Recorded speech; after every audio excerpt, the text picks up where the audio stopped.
JSRF has a very colorful and bombastic cast of characters, from the funky, smooth, loud, and hilarious DJ Professor K to the ever so grumpy and angry Captain Onishima, Captain Hayashi's tired and downright deranged behavior, and the absolute insanity that is Goji Rikaku. JSRF's cast really sticks with how much impact they have on the story. But aren't we forgetting a couple of characters? Our main protagonists, the GGs, the characters we recruit and tag with throughout the entire game. With each character having such a unique and stylish design, all of them must have a colorful personality to go along with it, right? Not exactly. The GGs don't really have anything in terms of personality in the original game. With the exception of Combo, who has his own dedicated chapter with fully voiced monologues and backstories with Cube, Coin, and the Golden Rhinos, the GGs are really just a means of recruiting more playable characters. They have their voice lines, but it's not like you can talk to them to get to know them better. You can definitely infer what a character is probably like from voices, dances, and their designs, and there's some external media out there for some insight on characters. However, there's nothing in the game to flesh out the GGs, so it feels like there's nothing really special about them.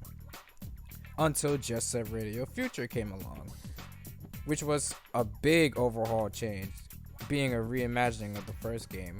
The GGs are back with brand new designs, roles in the plot, and character personalities. All the Rudies now have more dialogue and special character interactions with each other. Between gameplay, you can talk to each member of the GGs and they all come with something unique to say as the story progresses, and depending on what characters you talk to them with.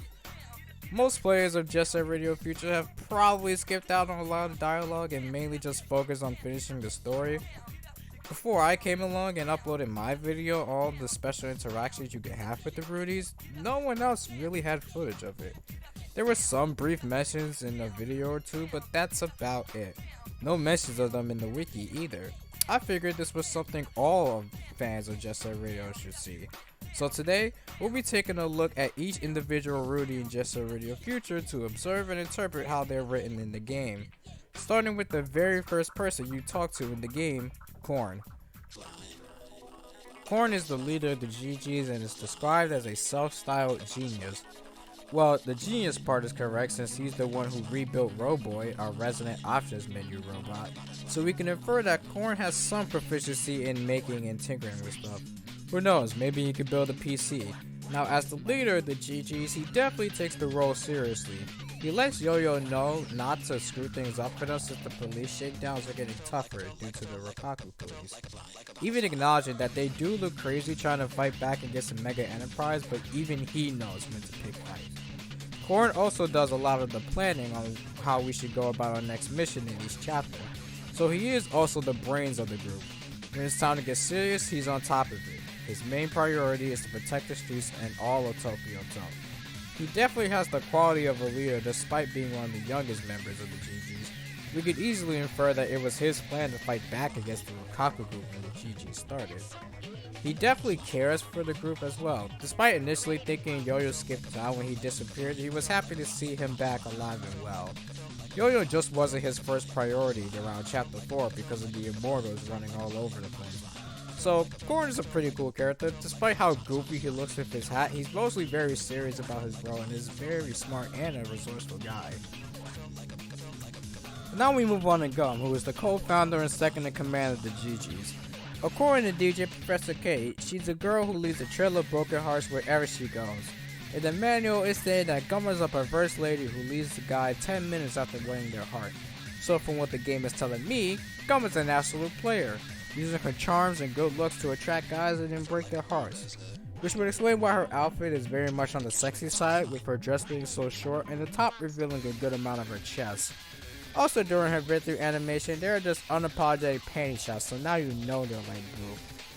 So with the information the game has given me, do these traits of a perverse player show when we talk to her? Not at all. In the game, Gum is what I like to call the tutorial girl. The majority of Gum's lines mostly just amount to telling you details of each area or talk about one of the game's mechanics, which I guess makes sense since she is the one who teaches you how to play the game. Other times she'll mention a tidbit about a character or just make a comment on the current situation. Gum is a rather chill and welcoming character though. She actually tells you that Robo is a prototype noise tank, but tells you not to tell him in fear that he might cry or something. When Riff and Boogie joins the team, her reactions are just cool, and what you see is what you get. Just be yourself and you're good. She also can be seen to get very annoyed easily in situations, like when Beat when he shows up in Dogenzaka, Yoyo being kidnapped, and everything involving the noise tank and the Golden Rhinos. Even during the finale with Goji Rikaku, she states that she really didn't want to get involved with what was going on, but she knew she had to do everything to protect Tokyo. When we get to the ending, she's still very chill and humble after saving the world, saying that they don't want constant reminders about what the GGs did and they just want to be able to live freely and have fun. Gum is a weird case. The story makes clear this one trait she has as a character, but it's never actually implemented in her personality. Not once does she flirt with any of the guys in the GGs or comment about how DJ Professor K describes her. It makes me sad.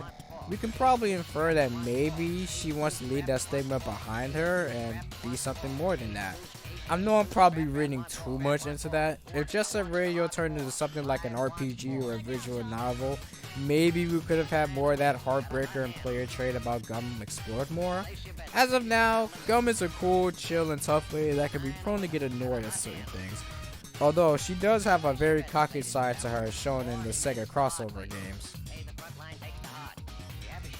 Now we move on to everyone's favorite gremlin, Yoyo, the first character you play as and the noob of the GGs. So in a similar case to Gum, we're told something about the character and it doesn't show in game. DJ Professor K says that Yoyo is a guy that'll blow your mind with silver tongue, so he likes to lie a lot. Potentially a pathological liar, or maybe he just lies to make himself look cooler than he actually is. Does he really lie at any point of the story? Nope, not so much as a little white lie. There's one thing we do see. As his name suggests, Yoyo likes to say yo a lot. That's just how he speaks. With that smug grin on his face, you can definitely tell Yoyo's a troublemaker. That same troublemaker is probably what got him snatched up by the Rikaku group. Probably wanted to spray more graffiti and got snatched up in the process in chapter 4. So then he's gone for the whole middle of the game while the rest of the GGs are looking for him while they deal with the fake Yoyo who they think is real. Can you imagine how crazy that would be if Yoyo was playing the GGs the entire time and he actually was some evil mastermind who planned to destroy them from the start and take over the streets? That'd be a crazy twist. But eventually, we save Yoyo from the Golden Rhinos, and after being saved, he's ready to get back into shape and cause havoc against them. Never changed Yoyo, although he does say sorry about the situation. Yoyo is probably not the brightest of the group. When he's back, he's welcomed happily by everyone. With Goran even saying that he caused enough havoc for the both of them, so those two probably get along really well for being troublemakers. One more thing to note about Yoyo is that he also has a bashful side. As you can see with his special interaction with Riff, he starts stumbling over his words. He definitely wanted to call her cute but just couldn't get it out. Yoyo got a little crush going on for Riff. It's this dialogue and another dialogue later that got me to ship these two. I did wish the liar aspect of Yoyo was explored more with his personality. You know, have some lines of dialogue of trying to make himself cooler than he actually is, when in reality he's just some goofball troublemaker. He's definitely the character people in the JSRF Radio community meet with the most because he's just a gremlin. Now let's get to Beat, the guy on the cover and the poster board of the JSRF Radio franchise. From being the leader of the GGs in the original to now being a random punk in the streets who apparently smells weird according to Riff. When you first meet Beat, he's just some cocky jerk who thinks he's the boss. You beat him in a race and he joins you. Funnily enough, if you refuse to race him, he'll whine about how boring you are. That cockiness never really leaves his character either.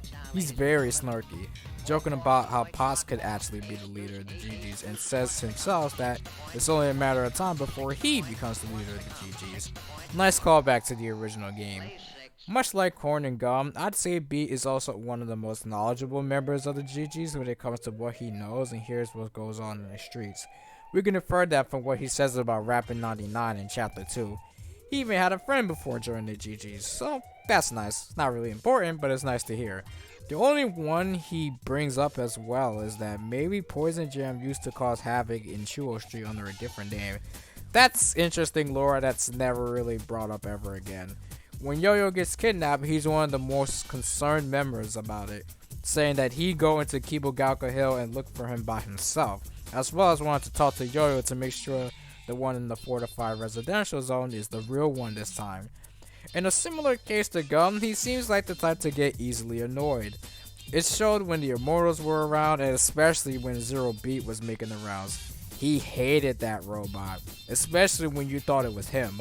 I think Beat has enough to his character to make him one of the more fleshed out members of the GGs. That cockiness and confidence definitely transitioned well into the second crossover games as well. Next on the list is Combo. Now here's another character that's gone through a shift in roles between games, having his own important backstory that was connected to the Rikaku group in the original to now being an average Rudy.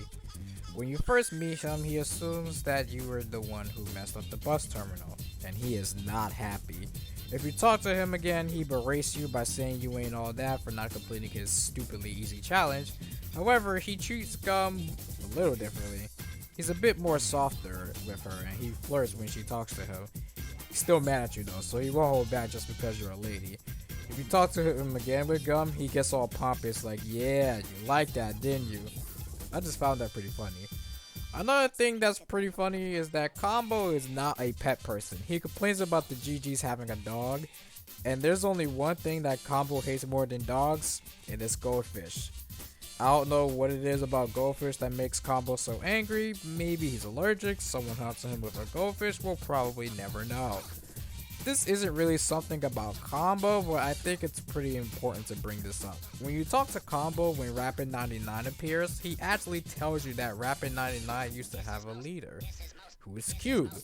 There is a lot to unpack here with this line of dialogue. Number one, nice callback to having Combo be the one to mission Cube since they were partners in the original.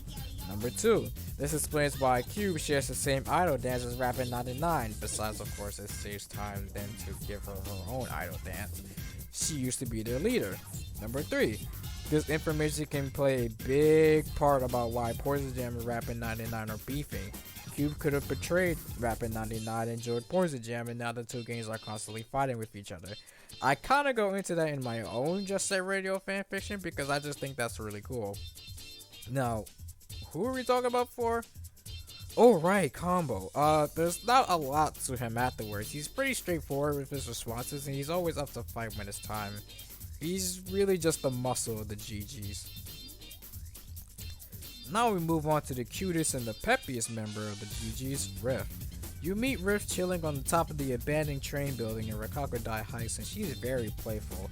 She's not really sure what we're doing, but she joins us anyway after talking to her.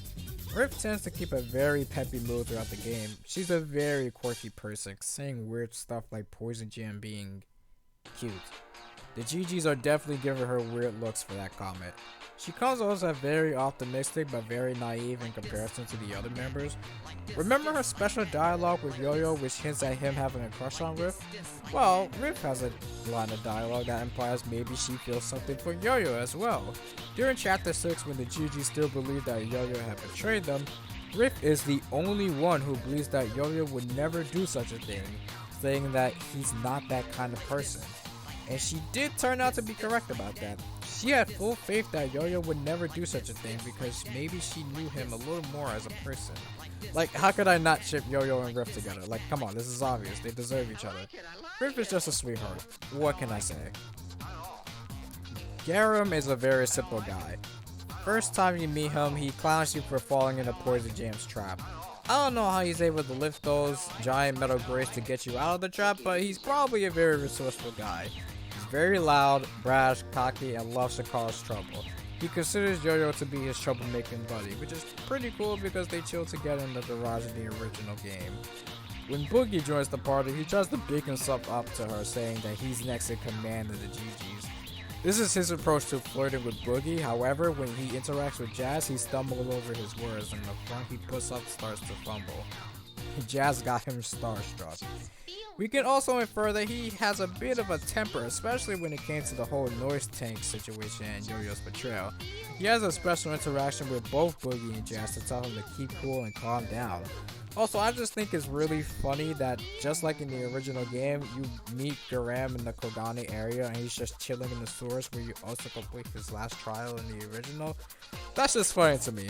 Goran really is just like a sewer rat. Next is Boogie. After fighting off some helicopters, she appears in Kibogaoka Hill. You have to catch up to her before she just randomly decides to dip. She likes whatever we're doing and joins us. Although she does call the GGs crazy for doing all the madness they're doing. She's mostly a very chill person, but she shows she can be very cautious and sometimes scared of the crazy situations. Like with the noise tank invasion and when they had to go to the fortified residential zone, she suggests that they should pick out numbers to see who goes. She does show a bit of confidence though when the golden rhinos show themselves, making a snarky remark how they finally decided to step it up and that the gang should too. No other really interesting tidbit about Boogie, she's just a chill and cool lady. Jazz is the newcomer to Jet Set Radio Future and also one of my most played characters in this game. After being captured and put into the Rokako Expo Stadium, the GGs meet Jazz, who was also captured and assumed to be part of the GGs. She's obviously not happy about that. With no choice, the GGs work together and she puts her trust into us to help her get out of this deathball game. After getting out of the Rokako Expo thanks to Hayashi crashing the party, during the noise tank invasion, you can actually go back and meet with Jazz at the stadium. She challenges you to a race, confident that she can beat you, and then you beat her easily. After that, she joins the GGs. With how late in the game we are at this point, what can we gather from Jazz? Well, I can see Jazz as an observant person with also being somewhat of a guide to the GGs to tell them to be careful about situations. She definitely has that tomboyish energy with her, as well as maybe dabbling in a bit of poetry, specifically with the line, "If this town could talk, what poetry would it speak?" I know this is pretty little to gather from Jazz, but even then, in general, she's a very nice character.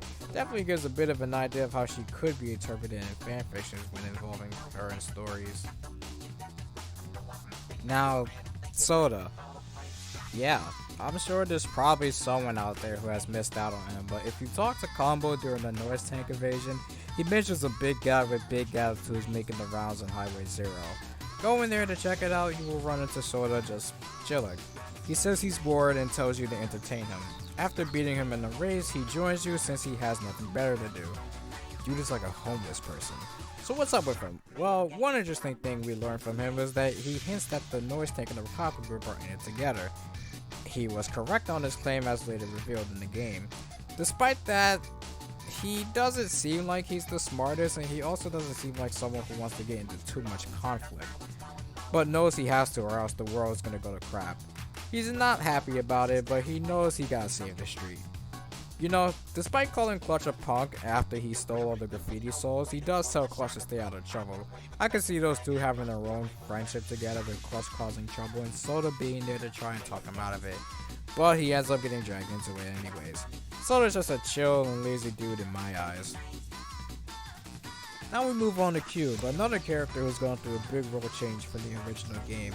Cube is the former leader of Rapid 99. After something big went down around that time, she became the leader of Poison Jam. She most likely betrayed Rapid 99. The first time the GGs meet Cube is at the bottom point of the sewage facility with Poison Jam, where she sits on the throne with the Goddess of the Street statue in their possession. She had the intention of most likely killing the GGs and then feeding them to whatever sewer monster was crawling around. Or maybe the Poison Jam themselves?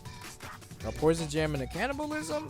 I don't know if Q meant it figuratively or literally when she said to eat them, but that would be pretty dark if she was serious about it. Anyways, the GGs beat Poison Jam and then she just dips, disappointed in Poison Jam and abandoning them altogether. The next time we see Cube, she appears in Sky Dinosaurian Square to reveal that the Yoyo that betrayed the GGs was a fake noise tank the entire time, only saying there's no peace in the streets and that chaos is its true nature. Then she gets shot at and dips. After that, you meet her again at the bottom port of the sewage facility. You beat her in a race and she says she'll leave her alone. In her own little unique way, of course, she says that she'll join the GGs. Cube is easily the most interesting character of the bunch. Considering her past relationship with Rapid 99, she had no problem abandoning her former friends to be with Poison Jam, who she probably saw as the strongest game. Maybe she saw Rapid 99 as too weak of a game, which led up to her betrayal. If Poison Gem had a better chance of survival for her, she would go with the strongest team. But then Poison Jam didn't work out, so she abandoned them. She's like the anti-hero of the group. She doesn't completely like the GGs, but she still went out of her way to help expose the fake Yoyo for them. Why is that? Maybe she just also didn't want the streets to be run by the noise tank. She has a lot of knowledge of Tokyo To, probably even more so than Corn and Gum. She even says that she's dealt with the Golden Rhinos before when they finally show up. Another callback to the original game. I did find it funny that her serious, static, and cold personality gets broken for a moment to talk about the utter disgust of the tower Goji Rakaku is using. I guess even she could have her moments, especially when she calls Poison Jam sexy. Clutch, the final character to talk about and the other newcomer for this game. Alright, this is gonna be easy. So after the Golden Rhinos appear, Clutch comes in and says that he knows where the Yoyo is being held. He'll tell us if we give him some graffiti souls. He then proceeds to steal them and runs away like a coward. Then we go to catch him and he continues to act like a coward. He did keep his promise and told us where Yoyo is, and he joins us, promising not to try anything funny. Clutch is a jerk. He's just a jerk. Everyone clowns on him for what he did and are not very quick to accept him. Clutch himself is just a very laid-back character and doesn't really take anything seriously. This fella is a real goofball. Nothing more, nothing less. And that's all of the characters and their personalities in Jet Set Radio Future. Is it the most fleshed out thing in the world and everyone's super deep? Not at all. Is what we're given at least very interesting? Yes, for sure. I never really thought much about the GGs for years and really only had fanfiction writers to make up what their personalities would be. I mean, for the original, it definitely had to be that way, while Future still kind of carries that up to interpretation feel for the GG's personality. All the dialogue and stuff you learn from them in this game really gives me better perspective on what the characters can be like. There's something here. It may not be a lot, but it's definitely not nothing. That's the fun thing about being a fanfiction writer for me. You get to add your own spin to flesh out these characters more yourselves and have your own perception of what they're like. That alone is just enough to make me love the GGs. Thank you all for watching the video. If you like what you saw, please leave a like and comment if you have some feedback. I'll be working on more videos in the future, and if you're interested in that, go ahead and subscribe. But thank you for taking your time to watch my video, and take care.